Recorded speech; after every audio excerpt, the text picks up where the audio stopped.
Alors bonjour, je m'appelle Corentin, je suis finaliste du championnat international de débat francophone au Liban et je vais vous parler de ce qui est impactant dans un concours d'éloquence.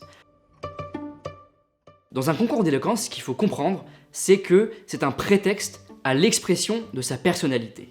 Ce qu'on recherche, ça n'est pas ce que vous dites et comment vous le dites de manière neutre et terne et objective. La question c'est ce que vous dites en fonction de qui vous êtes.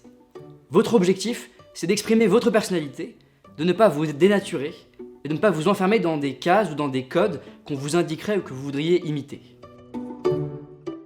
Alors pour préparer un concours d'éloquence, c'est évidemment dépendant du temps de préparation qu'on vous laisse. En général, la majorité des concours vous laissent quand même quelques jours, une semaine. Pour ma part, mon premier concours d'éloquence, il y a 5 ans, j'avais des problèmes d'expression orale. J'étais vraiment au niveau zéro de la possibilité de bien s'exprimer. Et donc j'ai passé sur ma semaine de 7 jours, 2 jours à écrire mon discours très rapidement et 5 jours à le répéter en boucle pour réussir à avoir un semblant d'expression qui se tienne debout. Ainsi, pour préparer votre discours, il faut absolument que vous privilégiez un temps pour l'écriture, un temps pour la préparation orale, selon ce avec quoi vous êtes le plus à l'aise. Le premier conseil et le plus évident, c'est qu'un concours d'éloquence, c'est un jeu.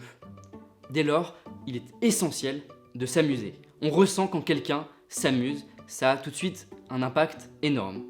Et le second, pour terminer, c'est que si vous voulez être compris, votre objectif principal, c'est la clarté.